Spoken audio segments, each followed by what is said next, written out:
강혜신의 오늘의 미국.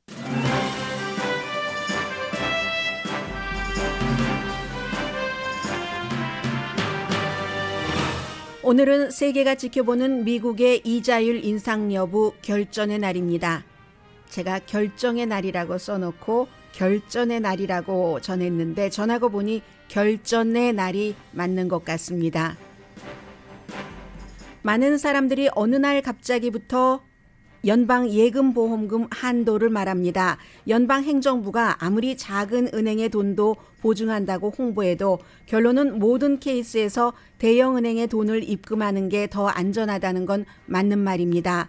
따라서 한인은행을 포함한 대형은행에 속하지 않는 은행들은 커스터머에게 대형은행이 아니어도 왜 안전한지를 납득시켜야 할 타이밍입니다. 주택 구입자들이 다운페이먼트를 줄여서 2월에 평균 다운페이먼트가 주택 가격의 10%입니다. 이자율과 관련이 있습니다. LA 통합교육부 노조 파업 이틀째입니다. 보통 파업을 하면 파업하는 노조가 비난을 받는데 오늘 LA타임즈에는 파업하는 게 이해가 된다는 칼럼이 실렸습니다. 연봉 44만 달러를 받는 교육감이 노조가 2만 5천 달러 노조원이 못 버는데 그 노조원들에게 이번 파업을 서커스를 한다는 트윗을 한 것도 논란입니다. 트럼프 전 대통령은 자신이 수갑을 차고 체포되는 걸 국민에게 보여주고 싶어 합니다. 가디언의 보도입니다. 국토안보부가 대규모 펜타닐 밀매 국경 단속을 시작했습니다. 한 여성이 돈을 모아 이동식 미용식을 차리려는 꿈을 이뤄가던 중 포기했습니다. 땅도 싸게 샀고 스쿨버스도 석 대 마련했습니다. 그러나 인종차별 때문에 손을 떼야 했고 신고를 했지만 경찰도 케이스를 곧 끝내버렸습니다. 시진핑 중국 국가주석이 러시아를 방문하고 같은 날 일본의 기시다 후미오 총리가 우크라이나를 방문했습니다. 결국은 시진핑 주석의 러시아 방문은 미국이 우크라이나를 더 강한 무기로 더 빨리 지원하는 결과를 낳는데 명분을 준 것 같아 보입니다. 여러분 안녕하십니까? 오늘의 미국 강혜신입니다. 세계 경제가 미끄러질 수도 있는 시점에 이자율, 미국의 인상 여부가 2시간 있으면 발표가 됩니다. 사실은 2시간 있으면 될 일을 세계가 주목하면서 쳐다보고 있습니다. 딜레마라는 말이 딱 맞는 말입니다. 이자율을 인상해야지 될 이유도 아주 훌륭한 이유가 있고 이자율을 내려야지 될 이유도 훌륭한데 두 가지 이유가 전부 팽팽합니다. 그런 것 때문에 결국은 연방준비제도는 이자율을 올림으로써 은행의 흔들림을 계속 놔둘 것인가? 아니면 이자율을 올리지 않음으로써 물가 상승을 놔둘 것이냐, 이 같은 딜레마입니다. 대체적으로는 어제와 마찬가지로 0.25%포인트 인상할 것으로 예상을 하고 있고 이건 2주일 전에 0.5% 인상에 비해서 2배가 많은 것입니다. 워낙에 콜린 파웰이래요. 제롬 파웰 연준 의장이 지금 딜레마에 빠져 있기도 하고 중요하기도 하고 2시간 남은 상황에 이게 0.25%다 올리지 않는다를 예측한들 뭐가 그렇게 중요한 달라지는 것은 없을 것이라고 생각은 합니다만은 지금 우리가 오늘 여러분과 제가 한 번쯤은 연방준비제도 의장이 돼봤으면 좋겠습니다. 누구도 만족시키지 못하는 결정을 내려야지 되는 사람이 지금 제롬 파웰 연준 의장입니다. 투자가들에게는 재정 시스템 은행 무너뜨리지 않아야지 되죠. 왜냐하면 연준이 이자율을 많이 올려서 지금 망하고만 그런 은행들이 결국은 그 영향을 받아서 망하기도 했다는 거잖아요. 그러니까 이제 투자가들에게는 재정 시스템, 은행 시스템 무너뜨리지 않아야지 되는 거 맞습니다. 그런데 저희 연방준비제도는 더 많은 사람들이 어찌 보면 당장 영향을 받을 수 있는 물가 인상 이것도 잡아야지 됩니다. 이걸 이제 두 가지가 같이 갈 수 없는 걸 설득을 시켜야지 되는데 그런데 이 제롬 파웰 의장이 무슨 소통에 그다지 능한 편은 아니거든요. 지금까지 평가를 보면은 그래서 그에게도 도전이 될 것이다. 원래 변호사였고 트럼프 전 대통령이 임명을 했고 그렇게 돼서 이제 지금까지 왔는데, 그렇지 않아도 물가 인상에 대해서 일시적인 것이다라고 오랫동안 얘기를 했다가 그 말을 예측을 잘못한 것을 그 뒤에 많은 일들이 생겨서 우리는 잊고 있는 부분도 있습니다만, 그걸 이제 다시 데미지를 컨트롤하는데 시간을 많이 보냈습니다. 이건 이제 꼭 연준 의장만 그런 게 아니라 미국의 자넷 옐런 재무장관도 마찬가지였고요. 그래서 의회에서도 지금 비난을 받고 있고 월스트리트과 실리콘밸리도 엄청나게 비난을 하죠. 연방준비제도가 적어도 지난해 3월 달이 아니라 그것보다 한 6개월 전쯤에 미리 이자율을 올리기 시작했어야지 된다. 그래서 갑자기 이제 6개월 뒤부터 막 급하게 뭐 0.5%씩 쭉쭉쭉 올릴 게 아니라 서서히 조금 일찍 시작해서 전형적인 0.25%포인트로 해서 충격을 조금 줄였어야지 되는데, 그게 갑자기 올리다 보니까 우리 은행들이 망하지 않느냐, 이런 비난을 지금 하고를 있는 거죠. 브레이크를 갑자기 밟아서 은행이 사고를 당했다는 얘기입니다. 그런데요, 영국은행 미국보다 몇 개월 먼저 이자율을 올리기 시작했습니다. 한국도 마찬가지잖아요. 그 전에 8월부터, 미국이 3월부터 시작했다면 전에 8월부터 올렸고, 영국도 비슷한데, 그렇다고 한국과 영국이 미국보다 경제가 그 이자율을 빨리 올림으로 인해서 꼭 좋아졌다는 그런 보장도 없는 건 있습니다.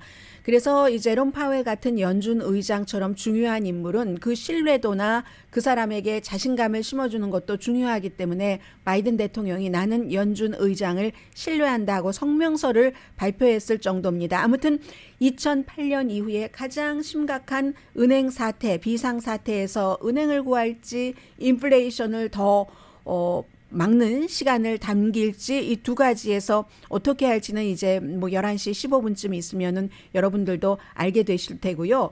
미국만이 아니라 바다 건너 영국에서도 내일 이제 영국의 중앙은행도 이자율 인상 여부를 결정을 해야지 되거든요. 그래서 영국도 지금 올리느냐 중단하느냐, 이 두 가지를 지금 미국 것을 보는 거죠. 그러니까 미국 것 보고 이자율에 대해서는 여러 가지가 연결되기 때문에 미국이 어떠한 기수처럼 돼 있기 때문에 지금 영국도 2021년 그 10월 달 이후에 10번이나 올렸었는데 수십 년 동안 가장 그 공격적인 금리 인상을 했었는데, 미국도 그렇지만 지금 다시 오늘 미국의 11시 15분을 쳐다보고 있습니다.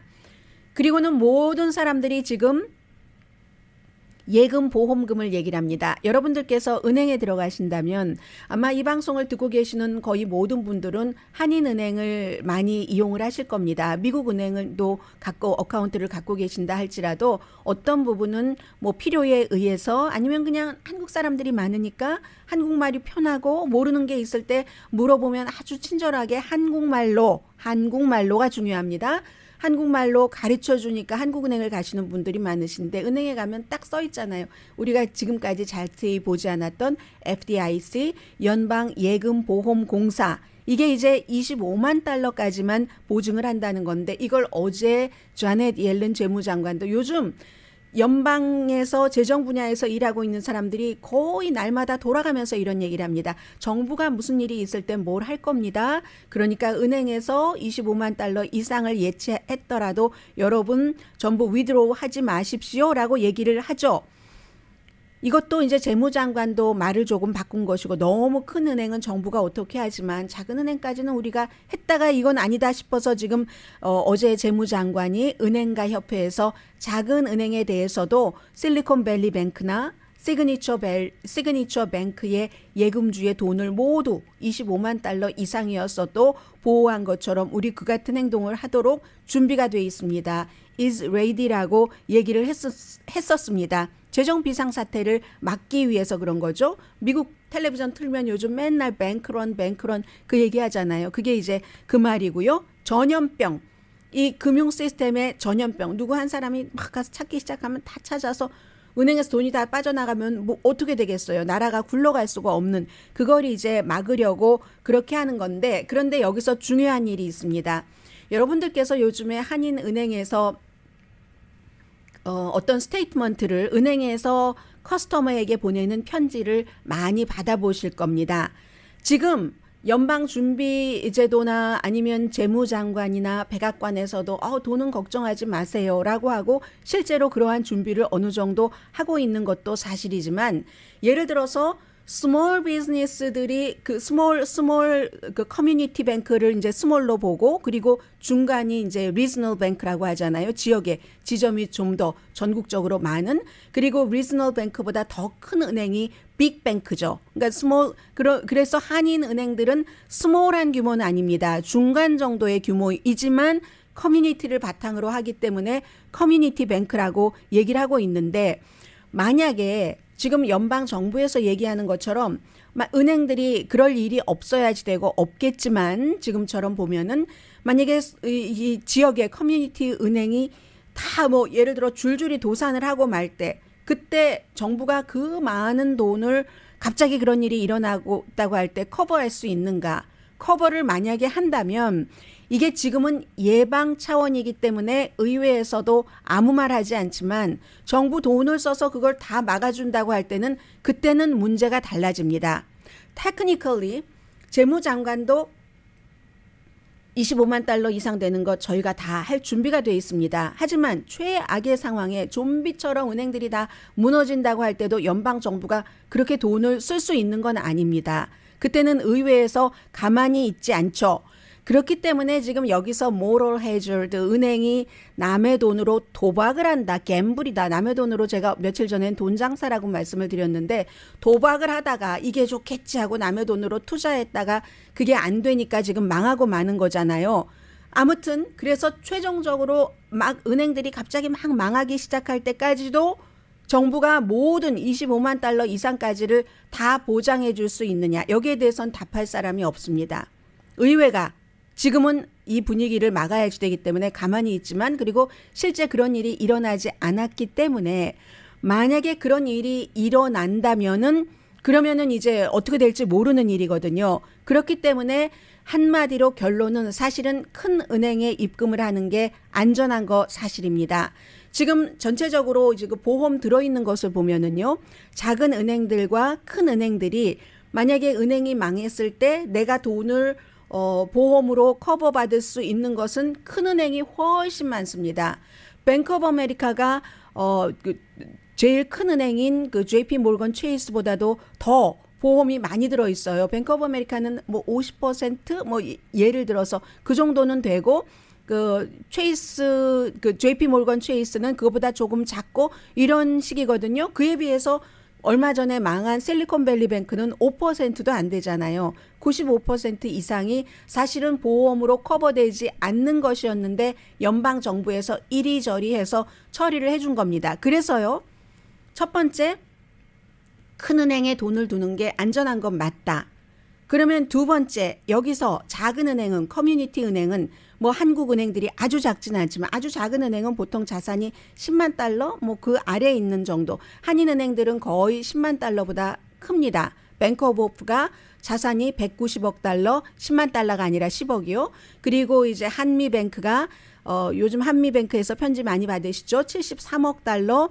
다음이 이제 뭐 그 우리뱅크가 뭐 31억 달러. 그 뒤에 쭉쭉쭉쭉 해서 신한뱅크와 CBB가 뭐 19억, 18억 이 정도 되니까 아주 스몰 은행은 아니에요. 그렇다고 조금 더 규모가 확실하게 큰 리저널 은행이라고 볼 수도 없죠. 왜냐하면 한인 은행들도 확장해 나가려고 하지만 다른 뭐 중국계 사람들, 히스패닉계 사람들은 좀 있겠네요. 하려고 하지만 아직까지는 고객의 몇십 %가 한국 사람들이겠습니까? 여러분들 은행에 가보시면 알잖아요. 분명히 커뮤니티 은행 맞습니다. 그래서 기본적으로는 큰 은행에 입금을 할 때 내 돈이 보호된다는 건 확실하다. 그러면 작은 은행, 대형 은행보다 작은 한인 은행들은 어떻게 우리의 커스터머에게 우리 은행에 돈을 입금시킨 것도 안전합니다라고 확인을 해 주셔야지 됩니다. 그런데 그게 말로만 확인을 할 것이 아니라 우리가 어찌어찌해서 구체적으로 여러분들께서 25만 달러 이상을 우리 은행에 입금을 하셨어도 보호받으실 수 있습니다 하는 것을 얘기를 해줘야 되잖아요. 그래서 그 작업이 한인은행에서는 있어야지 된다는 것을 말씀드리고요. 요즘 은행은 하루 종일 회의하시느라고 무척 바쁘시리라고 생각이 됩니다. 그리고 또 하나는 편지를 받아보시는 분들은 아시겠지만 지금 한 은행에서 편지를 받으신 분이 이제 제보를 해주신 건데 은행장 이름으로 된 그 은행이 안전하다고 이제 영어로 이메일을 보냈는데 한국인이 한인은행에서 거래를 하는 대부분이 한국인이라는 생각을 모를 리가 없는데 이분은 이제 약간 기분이 나쁘신 거예요. 그래서 기분 나쁘다는 표현을 하시고 한국어로 메일을 보내면은 뭐가 잘못되느냐 이런 불만도 말씀을 해주셨고 그래서 커뮤니티 은행은 지역을 기반으로 지역 주민들의 이익을 더 깊게 이해해서 주민들이 이용을 하는데 그리고 그 커스터머의 거의 이분은 다른 용어를 사용하셨어요. 한인인데 이런 그 발상은 은행 경영진과 이사들의 어떠한 뭐 좋지 않은 생각 때문일 것이다라고 불만을 얘기를 해주셨는데 예, 저도 이제 은행에서 여러 가지 스테이트먼트를 받아보면서 늘 드는 생각이 그런 생각이었습니다. 저처럼 날마다 영어를 이렇게 많이 보고 하는 사람도 사실은 한국계를 사용을 할 때는 뭔가 두 가지 이유에서입니다. 예를 들어 첫 번째는 한국계를 사용을 하는 게 아직은 우리가 주류보다 힘이 약하니까 훨씬 좋다. 우리 커뮤니티가 크게 나아가는데 그래야 우리가 커야지 더 큰 사람이 돼서 다른 사람들을 이렇게 포용할 수도 있는 데까지 가기까지는 작으니까 이용을 하지 하는 것도 있고 두 번째는 한국어도 편하고 그리고 안심이 되잖아요. 특히 이런 중요한 문제 예를 들어 테크놀로지라든가 의료라든가 이 경우는 돈이 돼 있는 경우이기 때문에 은행에서 한국 분들께 편지를 보낼 때는 그냥 이례적인 것 이런 것이 아니고 이건 지금 얼마나 중요한 겁니까? 많은 분들이 나 자신은 은행에 25만 달러가 없어도 우리 자녀나 아니면 뭐 연봉 많이 받고 일하는 누구 우리의 친척 그리고 또 그 갑자기 집을 사려고 한다던가 아니면 정말 아주 평생을 모아서 이제야말로 내가 사업을 한번 해보겠어 하고 일시적으로 은행에 돈을 디파짓하신 그런 분들도 계실 것 아니겠어요? 한국 분들. 그러니까 이런 것은 한국말로 하는 게 맞다. 저는 이분의 컴플레인을 충분히 생각을 하고요. 한인은행들이 지금이라도 아마 2차, 3차 그런 그 편지가 나가야지 된다면 물론 미국이니까 영어로 나가는 건 맞습니다. 거기에 대해서는 이 의의를 다는 사람이 없을 것 같은데 미국의 인구 센서스도요. 미국에서 투표를 하는데도요. 한국말로 전부 됩니다. 그런데 한인은행에서 커스터머가 몇 명이 될까요? 유권자보다 많을까요? 그렇진 않잖아요. 그렇게 되는 경우는 공식적인 영어 편지와 함께 한국어로도 이런 것은 좀 잘 설명을 해 주시면 좋겠다. 이제 이런 생각이 들어서 말씀을 드렸고요. 다른 때도 마찬가지로 사실은 한국은행을 이용해 주는 거 감사하지 않으세요? 한국은행에게 말씀을 드립니다. 이건 너무 중요하기 때문에 이러한 것들은 영어를 잘 아는 사람들도 이해하기 힘든 부분이 있잖아요. 그리고 한국말은 그냥 보기만 해도 우리가 편하잖아요. 그래서 좀 많은 분들이 불안해하지 않고 그 은행을 계속 이용하실 수 있도록 커뮤니티 은행이잖아요.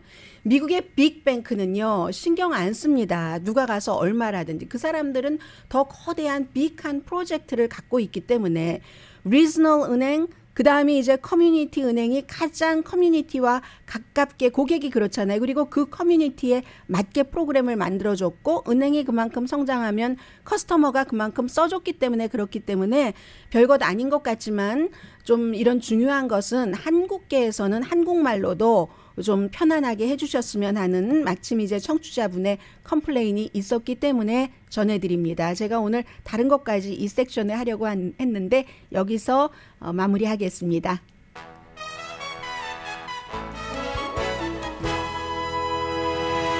그리고 혹시 은행에 가시는 분들은 뭐 커스터머니까 당당하게 말씀하세요. 은행에 가서 중요한 편지는 한국어로도 해줬으면 좋겠다.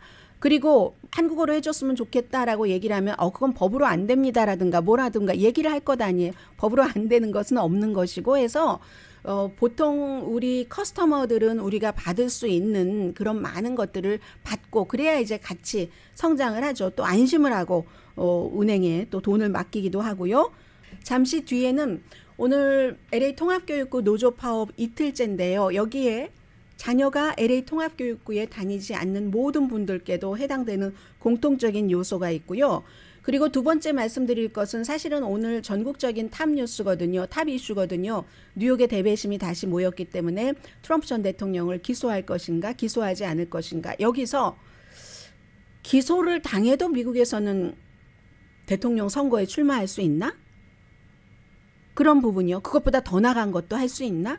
잠시 뒤에 법적으로요. 전해드립니다. 라디오 서울 방송 오늘의 미국 듣고 계십니다. 네, 첫 번째는 오늘 로스앤젤레스 타임즈 칼럼니스트의 칼럼인데요.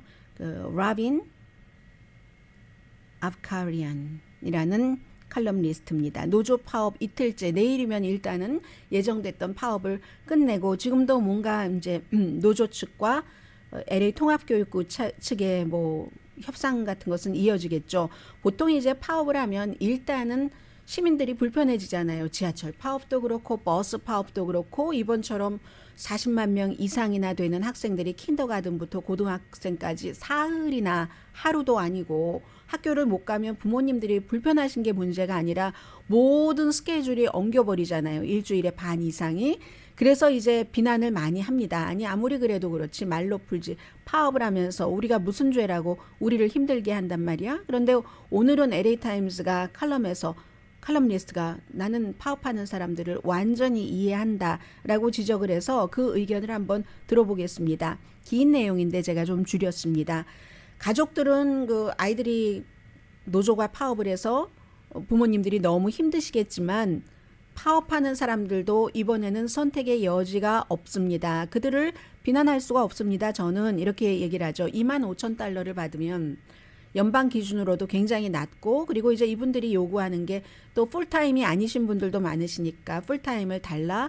헬스케어도 지금 이 노조원에 파업하는 노조원이 3만 명 정도 되는데 3만 명에 10,000명 정도는 이 교육부에서 그 건강보험을 받지 못한다고 지적을 하고 있습니다. 25,000달러면 연방 기준으로도 뭐 빈곤 기준을 교육부가 이제 페이를 한다는 거잖아요. 그래서 파업하는 이 노조원의 버스기사 또 카페테리아에서 일하시는 분들 또 가장 중요하다고도 할 수 있는 특수교육, 교사 보조 뭐 그 밖에 청소하시는 분들, 가드닝 그 모든 분들인데 4분의 3이 여성이랍니다.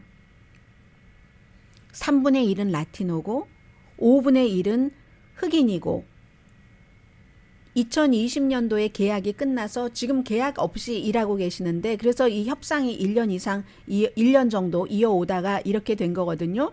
세컨 잡을 뛰셔야지 되고 그러니까 이분들이 원하는 것은 기본적인 생활을 할 수 있게 해달라. 풀타임 잡을 달라. 그리고 존경, 얼마 전에 말씀을 드렸었던 존경해서 3년 동안 30%를 올려야 이분들이 36,000달러 연봉이 된답니다. 그런데 교육부에서는 5년 동안 23% 올린다고 하고 그러니 교육부도 사실은 스텝을 찾기가 굉장히 힘들대요. 교사도 마찬가지예요. 요즘은 교육받을 거 다 받은 분들이시잖아요. 그런데 너무나 그 인플레이션은 높아지고 다른 그 직종에서 일하는 친구들과 봉급 차이가 크니까 나는 정말 교사가 꿈이었어 하는 그런 젊은이들도 이직하거나 아니면 교사 쪽을 쳐다보지도 않는다는 그런 얘기들을 많이 하고 있는데 60세의 버스기사 도벨 실바 씨의 스토리를 지적을 합니다. 노스홀리우드에 살고 계시는 분인데 15년 동안 스쿨버스를 운전하셨고 중학생들이 타고 있는 스쿨버스를 운전하신다니까 얼마나 이분이 책임이 많습니까? 아이들이 버스에서 뛰지 말라고 해도 뛰죠. 위험하죠. 그것도 버스의 길이가 얼마나 깁니까? 큽니까? 무겁고 그런 그 버스를 운전하면서도 이 정도밖에 못 받는다. 그런데 여기에 이제 알베르토 카발료 교육감 얘기를 이 칼럼니스트가 쓰고 있습니다. 노조에 파업을 한다고 지금 파업하기 직전에 했었다가 내린 트윗이에요. 본인도 뭔가가 안 좋다는 걸 알고 내렸겠죠. 사실은 그 트윗을 쓸 때는 사람들도 여기에 동조할 거야. 거리감이 있는 겁니다. 뭐라고 했냐면 노조의 행동을 서커스에 비유했습니다. 그분이 쓴 걸 그대로 하자면 서커스하고 equal 쓰고 예측 가능한 공연, 박수 받고 동전 받고 그다음 쇼할 것 약속 이외에는 아무것도 원하지 않는다. 사람들이 의무감 없이 어떤 사명감 없이 일한다는 얘기예요. 그렇게 트윗하면서 또 단 한 번만이라도 서커스 같은 것 하지 말고 아이들을 위해서, 공동체를 위해서, 커뮤니티를 위해서 좀 올바른 일을 품위 있게 합시다. Let's do, let's go 뭐 이렇게 썼습니다. 그랬더니 LA 타임즈의 칼럼니스트가 아니 늘 화장실을 깨끗하게 그 관리를 하고 전구를 교체하고 아이들이 안전하게 이제 집으로 갈 수 있도록 등하교 할 수 있도록 돕고 또 학교에 잔디도 깎고 교실에서 교사를 돕는 그런 부지런한 사람들이 그런 사람들에게 옳은 일을 하는 것이 그렇게 어렵습니까? 한 번만이라도 LA 타임즈 칼럼니스트가 교육감에게 얘기를 하는 거예요. 하면서 이제 이 사람이 이 트윗을 내렸더라도 노조는 이 사건을 영원히 잊지 못할 것이라고 얘기를 합니다. 제가 그래서 이 사람의 연봉을 찾아봤잖아요. 깜짝 놀랐습니다. 왜냐하면 보통 교육감의 연봉이 한 지역에 따라서 다르고 그리고 그 교육감의 교육 경력에 따라 다르고 학교의 크기 그 교육구의 크기와 교육구의 예산에 따라서 다르지만 캘리포니아주에서 보통 작은 곳에서는 한 15만 달러에서 23만 달러 뭐 이 정도 되거든요. 그런데 지금 LA 통합교육구 알베르토 카발료 교육감의 연봉이 44만 달러더군요. 44만 달러를 받으니까 조금 좋게 생각하고 좋게 말할 수도 있는데 그 파업하는 사람들이 최저임금 겨우 이제 최저임금 정도 받을까 하는 그런 분들께 이렇게 서커스 하지 말고 올바르게 일해라 라고 하니까 이렇게 LA 타임즈의 칼럼니스트 같은 사람도 파업을 하는데 3만 명의 파업하고 거기에 교사들도 동참을 해서 뭐 6만 명 이상이 파업을 해서 40만 명 이상 최대 뭐 50몇만 명까지 학생들에게 영향을 주는데도 여기 이것을 지지할 수밖에 없다는 칼럼이 나오는 것 같습니다.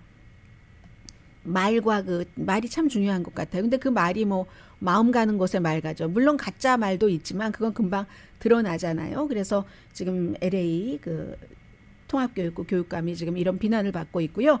트럼프 전 대통령에 대해서 뉴스가 너무너무 많습니다. 그런데 저는 여러분들께서 가장 궁금해하실 만한 뉴스만 전해드리겠습니다. 그 밖에는 론 디센티스가 뭔가 트럼프 전 대통령에게 약간의 뭐를 이렇게 이제 뭐 터치를 하기 시작하는 것 같기도 하고 그리고 이제 민주당인 맨하탄의 트럼프 전 대통령을 기소하려고 하는 검사에 대한 그런 그 공화당의 비난은 이만저만이 아닙니다. 그러니까 그래도 이 검사는 나는 물러서지 않을 것이다 라고 얘기를 하는데 트럼프 전 대통령은 요즘 주변 인물들에게 그 가디언의 보도를 전해드립니다. 이렇게 얘기를 한답니다. 가장 강력한 묘사 같아요. 자신이 수갑을 차고 그것도 앞으로 차는 게 아니라 앞으로 차는 것은 보통 이제 화이트 칼러 그리고 뒤로 차는 것은 이제 중범 이런 사람들이 많은데 뒤로 수갑 차는 것을 수갑 차고 막 머그샷 찍고 이러는 것을 그 국민들에게 보여주고 싶어 한답니다. 이게 자문들에게 주변 사람들에게 요즘 자주 하는 말이라고 가디언이 보도를 하고 있는데 강력범 그런데 이게 나는 피해자다. 이게 수갑을 뒤로 차니까 강력범이다. 하는데 이게 내가 피해자다 하는 것을 장관으로 만들어서 정말 장관으로 만들어서 정치 쇼를 하고 싶어 한다. 부당한 검찰에 맞서는 용감한 피해자.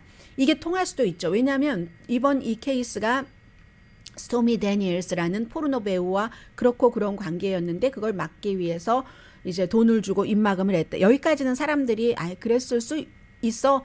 그리고 그렇게도 할 수 있는 남자야 라고 생각을 하는데 그럼에도 불구하고 이 사건 자체가 뭐 검사도 민주당이고 민주당주인 뉴욕에서 있고 하니까 정치적이야 라고 생각하는 사람들도 많은 겁니다. 실제로 정치성이라는 게 들어가지 않을 1%도 들어가지 않을 수 있을까? 이 세상의 모든 일이 사법과 정치 시스템에서 하는 일이 그렇게 본다면 그건 불가능한 일이긴 하지만 어쨌든 사람들은 트럼프가 그렇게 했어라고 짐작하면서도 그래도 이건 뭐 정치적이지 않냐? 그냥 좀 놔두지 해서 정치 검찰에 맞서는 용감한 피의자가 아니라 피해자로 본인을 하고 싶어서 2024년도 딱 그 사람을 모으고 싶어서 그렇다는 얘기입니다. 만약에 중요한 것은 검사가 뭐 나와서 사진 찍기 안 하게 그렇게 할 수도 있어요. 그리고 보통 사람들은 그렇게 하기를 원치 않죠. 그걸 피하고 싶어 하는 걸 트럼프 전 대통령은 하고 싶어 하는 겁니다. 그걸 자산으로 삼아서 돈도 모으고 선거에서 딱 사람들을 본인의 주변으로 뭉치게 하는 그런 것.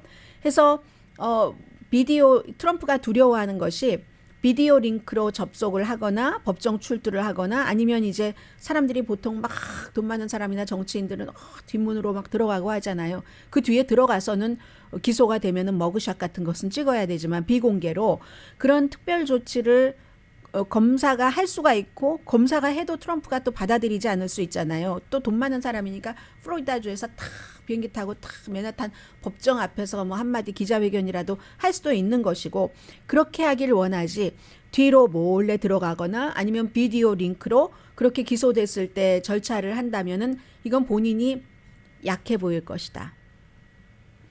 루저처럼 보일 것이다. 이것을 트럼프 전 대통령이 가장 두려워한답니다. 그래서 항상 큰 것, 강한 것, 터프한 것 이걸 트럼프 전 대통령 임기 내내 취임식 때부터 주장을 해왔었던 거잖아요. 그래서 그렇다. 변호팀은 조용히 하길 바란답니다. 리모트로. 그리고 또 비밀 경호팀도 마찬가지고 비밀 경호팀도 이건 안전에 위험이 된다라고 얘기하니까 트럼프 전 대통령이 난 누가 나를 총으로 쏴도 상관없어. 이렇게 얘기를 했대요. 그래서 이건 죽어도 좋아가 아니라 나는 결백하다가 아니라 총으로 쏜다고 금방 숨지는 것도 아니고 그걸 가정하에 그러면 난 순교자가 될 거다. 누가 내가 딱 그 수갑 차고 법정에 출두를 하는데 총으로 쏘기라도 하면 나는 2024년도에 세 번째 대선에 출마해서 대통령이 될 것이다. 이게 트럼프 전 대통령의 지금 구상이라고 하고요. 어떤 혐의로 기소할지는 알 수 없습니다. 또 기소하지 않을 수도 있다. 이런 트럼프 전 대통령이 원하는 대로 해주지 않기 위해서 이런 얘기도 있는데 뭐 검사가 기소하는 게 그렇다면 완전히 100%그 이유로 기소하지 않는다면 그건 정말 100% 정치적인 쇼인 것이고 모르겠습니다. 이제 곧 이러한 결정이 날 것 같고요. 여기서 여러분들이 궁금한 것이 그러면 스토미 데니엘스라는 여성과 그렇고 그런 관계여서 입막음을 하기 위해서 돈을 줬다. 13만 달러를. 그건 불법이 아닙니다. 미국에서. 불법이 아닌데요. 그 돈을 주고 나서 나중에 다른 사람에게 주라고 하고 본인의 회사 돈으로 갚았잖아요. 그럼 일단 회사가 걸립니다. 회사에선 그걸 법적 비용이라고 썼는데 그 일 처리를 한 사람이 마침 계속 그런 일 처리를 해오던 개인 변호사 마이크 코엔이라는 사람이었으니까 법적 비용으로 회사에서 쓸 수 있는 건 맞는데 거기에 용도를 뭐 허쉬머니다 입막음 돈이다라고 안 썼을 것 아니에요. 그러면 이제 사업할 때 거짓으로 서류를 쓴 거니까 이거 여기까지는 경범이 될 수 있습니다. 그런데 이게 선거 몇 주일 전에 대통령이 되기 위해서 선거에 영향을 미치려고 이렇게 했다면 선거자금법 위반이 되거든요. 그래서 최고 징역 4년까지 처해질 수 있는 이 케이스 하나만으로 그렇게 되는 겁니다. 그런데 그것보다는 사실은 그가 유죄로 확정이 되고 나면은요, 유죄로 확정돼도 미국 법에는 대통령 선거에 출마하지 못한다는 게 없어요. 그거 아시잖아요. 나이가 몇 살 이상이고 미국에서 태어났으면 그러면은 뭐 미국 대통령 선거에 출마할 수 있다. 뭐 범법자가 출마하는 경우도 없었을 테고요. 그 당시에 법을 만들 때. 그렇기 때문에 심지어 유죄로 확정되고 뭐 감옥에서도 대통령도 할 수 있다. 뭐 예를 들어 법의 해석을 넓게 하자면 그렇다는 겁니다. 그런데 문제는 아무리 그렇게 됐을 때 공화당이 뭉쳐도 기소가 되고 나면은 법적인 절차를 치러야 되잖아요. 그러니까 이게 보통 사람도 법원에 왔다 갔다 하는 거 얼마나 힘든데 선거 캠페인을 치르는 사람이 법원에 왔다 갔다 하고 법적인 대응을 하려면 정신이 산만해지지 안 산만해지겠습니까? 그 모든 일을 다 아무런 나쁜 영향 미치지 않고 할 수 있다 하는 이 세상에 그런 건 없을 겁니다. 그렇게 할 수 있다면 그런 일이 없으면 더 잘하겠죠. 선거 캠페인을. 그래서 선거 운동조차도 하기가 힘들 겁니다. 또 스케줄을 이 경우에 법원이 트럼프 전 대통령 캠페인 스케줄에 맞춰주진 않잖아요. 토론 같은 것도. 물론 이런 모든 일에 대해서 트럼프 전 대통령이 법원이 마녀 사냥하네 이렇게 할 수는 있습니다. 그리고 정치가 더 분열되겠죠. 그러나 어쨌든 기소돼도 그래서 대통령이 계속 전 대통령이 난 기소돼도 캠페인은 계속 할 것이야 라고 얘기를 하는 것이고 그러나 그 캠페인은 힘이 많이 빠진다 하는 것도 사실입니다. 국토안보부의 이 펜타닐 단속은 잠시 뒤에 말씀드려야 되겠는데요. 잠시 뒤에는 그 전에 제가 사실은 오늘 여러분들께 가장 말씀드리고 싶었던 것부터 전해드립니다.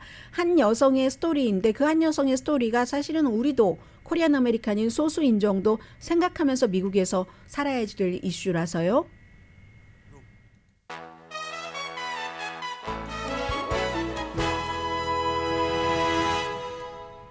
라디오 서울 방송 오늘의 미국 듣고 계십니다. 어른들의 뭐 확실한 수비수 하고 박찬호 씨가 얘기를 하니까 한인은행들 나이 드신 분들 많이 이용하시잖아요. 그분들께 친절하게 무슨 문제 있으면 한국어로 번역본도 하나 넣어주시기 바랍니다. 자, 세 번째, 이 스토리죠. 이 스토리는 제가 미국 매체에서 본 게 아니라 영국 매체에서 봤는데요. 가디언이 직접 막 미국에 취재도 하고 했었는데 오래오래 울었다 한 여성이 엔젤 피트먼이라는 그런 21살 여성입니다. 이 여성은요. 아프리칸 아메리칸이에요. 아프리칸 아메리칸이 헤어에 굉장히 신경을 쓰잖아요. 어렸을 때부터 꿈이 이동식 미용실을 하는 거였습니다. 왜 모든 게 다 이동식이 있는데 헤어를 다듬어주는 그런 이동식 그 뷰티 살롱은 없네 해서 17살 때부터 돈을 모아서 노스캐롤라이나주에서 어떤 규제가 없는 땅을 1에이커 조금 넘게 사고 $10,000 주고 그리고 스쿨버스를 3대를 샀습니다. 한 대에서는 본인이 생활을 하고 나머지 2대를 헤어살롱으로 하기 위해서 그랬던 거죠. 그러면 다른 사람의 머리를 예쁘게 꾸며주면서 돈도 벌고 운전도 하고 싶었고 그리고 어떤 때는 또 다른 사람들이 부르면 집으로 가서 헤어스타일 해주는 그런 거 많잖아요. 요즘은 팬데믹 이후에 한국 분들도 많이 한국의 그 헤어 디자이너들도 많이 하시는데 예전부터 미국 사람들은 그런 경우가 많이 있는 걸 봤습니다. 부부가 이제 헤어드레서를 집으로 초대를 해서 딱 그 집에서 받고 하는 그런 분들이 많으신데 그렇게 할 수도 있고 또 어떤 때는 내가 홈리스 피플의 헤어도 다듬고 뭐 수감자의 헤어도 다듬고 이런 꿈을 꿨는데 시작하기 전부터 꼬였습니다. 백인이 많은 지역이래요. 로완 카운티의 솔스베리라는 곳에 땅을 사고 버스까지 타 놨는데 어느 날인가 딱 거길 갔는데 바로 그 앞에 빈 땅에 그 앞에 집이 있었는데 나이 든 백인이 계셨대요. 보는데 왠지 좀 섬뜩했다는 그러나 본인에게 위협은 아니었다고 해요. 그리고 이제 그런 것들이 이제 땅이 크로징이 끝나고 일주일 뒤에 엄마와 같이 버스를 그곳에 내려놓았더니 그 남자분이 아니 여기 왜 왔어? 그늘이 필요해? 이러시더래요. 전과 조금 달라졌네 하다가 이제 그곳이 백인이 79% 흑인이 17%인 곳인데 짐 크로 시대 인종차별 엄청 많았던 곳이죠. 역사적, 경제적, 사회적으로 흑인에게 굉장히 차별이 심하고 백인 우월주의자에게 강했던 그런 곳이다 하고 노스캐롤라이나 대학교 역사학 교수가 얘기를 합니다. 듀크 대학교의 교수도 얘기를 했고요. 버스를 내려놓고 다시 일주일 뒤에는 엄마, 아빠, 부모와 함께 갔답니다. 그랬더니 그때부터 인종차별이 본격적으로 이웃의 행동이 폭력적으로 시작이 됐는데 그 백인 남자분이 그늘이 필요해? 이러더니 이제 총을 들고 이 사람들이 있는 내내 그리고 떠나라고. 그러니까 이게 내 땅인데 내 땅이 네 땅이 돼버렸다는 거예요. 그 이웃의 땅이. 버스는 망가져 있고 유리창은 깨져 있고 인종차별적인 언어가 여기저기 써 있고 그리고 그 남자는 전에는 그런 게 없었는데 자신의 그 앞들 전체에 남부 연합기를 걸고 나치 문장에 KKK 사인도 전에는 없었던 그래서 이 같은 반달리즘을 보고 야 저게 혹시 거기에 폭탄이 설치돼 있으면 어떻게 너무 걱정이 됐고 해서 경찰에 전화를 했더니 쉐리프가 도착을 했습니다. 보고 나서 뭐 언제나 이런 식이에요 하고는 보고서만 쓰고는 끝났답니다. 가디언이 그 쉐리프 국장에게 물어봤어요. 마크 맥데니엘이라는 사람에게. 그랬더니 그런 일은요. 제가 이 일을 쉐리프 일을 시작하기 전부터 이곳에서는 있었던 것이고요. 이게 타겟 공격이 아니잖아요. 그리고 이웃은 백인 우월주의자들이 많으니까 언제나 저런 사인을 붙입니다. 밤에 몰래 들어가서 그렇게 했다고 생각되지도 않고요. 한다는 겁니다. 그런데 당한 사람은 이건 분명히 인종차별이고 이래서는 안 된다 했는데 결국은 경찰조차 나를 보호해주지 않으니까 떠날 수밖에 없었고 증인도 없고 비디오도 없고 사건은 경찰이 바로 종결시켜버렸답니다. 그런데 쉐리프가 체포를 한들 그 뒤에 법이 처벌할 법도 마땅치 않고요. 그 지역에서는. 그래서 엄마 아빠가 아이에게 꿈을 심어줘서 그 같은 꿈이 이만큼은 이루어졌는데 안 되겠다. 생명보다 더 중요한 게 어디 있겠느냐 해서 손해를 감수하고 어머니 아버지가 사는 그 샬롯으로 다시 돌아갔는데 너무 상처받아서 울고 또 울었는데 이제 21살밖에 안 됐잖아요. 내가 내 얼굴 색깔 때문에 남한테 저렇게 미움을 받는다고 생각하니까 더 아팠다고 얘기를 하고요. 여기서 이제 미국인 기질이 나옵니다. 여기서 끝난 게 아니에요. 이 젊은 여성이 지금 기금을 모은답니다. 돈을 많이 잃어버렸으니까 좀 덜한, 인종차별이 덜한 샤롯의 땅을 사서 그렇게 하도록 버스 2대는 지금 가지고 왔대요. 샤롯으로. 그런데 보관료가 또 장난이 아니고요. 한 대는 너무나 반달리즘이 심해서 그래도 그것도 고쳐서 가지고 오려고 한답니다. 해서 생명까지 내놓고 거기서 그럴 수는 없지만 하나 교훈은, 흔들리지 않는 교훈은 경찰도 복지부동이구나. 어떤 사람은 인종차별이 많이 괜찮아졌다고 끝났다고 하지만 인종차별은 항상 카펫 아래에 있다. 백인 남자가 처음에는 괜찮아 보이다가 점점 이렇게 드러내는 것처럼. 그래서 오래오래 울었다. 여기까지가 이 여성의 스토리입니다.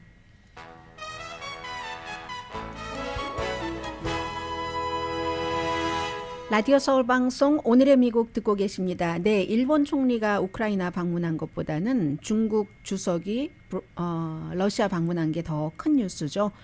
일본은 한 5억 달러 정도 더 지원하겠다. 젤렌스키 대통령과 만나서 약속을 했고, 중국은 평화중재안 내놨지만 누가 평화중재안이라고 잘 안 믿는 것 같고요. 서방 세계에서는 지금 그대로 러시아가 점령한 땅을 그대로 갖도록 하는 것, 이렇게 될 것이다라고 하면서 오히려 부채질을 한 것인지 아니면 미국이 원하는 바였는데 눈치를 보느라고 못한 것을 해주게 한 건지 모르겠습니다. 우크라이나가 예상보다 빨리 미국의 그 아브람스 탱크도 갖게 됐고 패트리어트 미사일 방어 시스템도 몇 개월이 아니라 몇 주일 안에, 그리고 탱크는 1년, 2년이 아니라 올가을에 갖게 됐습니다. 세계 모든 주요 국가들이 우크라이나 전쟁에 몰입할 수밖에 없는 상황이고요. 이미 오클라호마에서 미군 기지에서 우크라이나의 군인들 65명이 미사일 방어 시스템 작동하는 훈련을 받고 갔다고 하고요. 국토안보부가 대규모 펜타닐 국경 단속을 시작을 했습니다. 합동작전이 3월 13일에 시작했는데 국토안보부와 당연히 여기 이제 이민 세관국이 들어가겠죠. 남부 국경에서 오퍼레이션 블루 로터스라고 이름을 붙였고요. 연인데요. 900파운드 이상의 펜타닐 첫 번째 주에 압수했고 18명 체포했는데 그게 16명은 연방 체포, 그리고 2명은 주 체포니까 이게 연방, 주정부 다 함께 했었다는 것을 알 수가 있는 건데, 사람이 들어갔고 감식견도 들어갔고 그 법 집행관도 들어갔고 오피서도 들어갔고 테크놀로지도 당연히 들어갔고요. 펜타닐이 오피오이드는 맞는데 이게 이제 모르핀보다도 100배나 강하고 헤로인보다도 25배에서 50배까지 강하니까 작은 양만 먹어도 숨지잖아요. 2021년도에 질병통제국 발표에 따르면 10만 7,622명이 펜타닐 때문에 사망을 했습니다. 그래서 이제 이것 막기를 이제 연방 정부에서 국경부터 막기를 대대적으로 시작했다는 내용이고요. 뉴스를 하다 보면 여러분들께 다 말씀드리지는 못하지만 뉴스하다 이런저런 생각을 하거든요. 지금 그 펜타닐을 그 단속을 하는데 이름이 오퍼레이션 블루 로터스라고 붙였잖아요. 블루 로터스를 여기선 로터스가 워낙 뜻이 많으니까 연꽃. 그런데 그 연도 고대 이집트에서는 막 황홀경에 올라가는 상상의 열매, 그렇게 한 것이지, 또 우리가 이렇게 가부 결좌하는 이런 거, 다리 이렇게 꼬고 앉는 거 있잖아요. 그것을 말하는 것 같지는 않고, 결좌부자 이런 걸 말하는 것 같지는 않고, 아무튼 로터스, 아니면 이 마약 작전의 로터스라는 제법 낭만적으로도 생각할 수 있는 이름이 붙여졌네요. 강혜신이었습니다.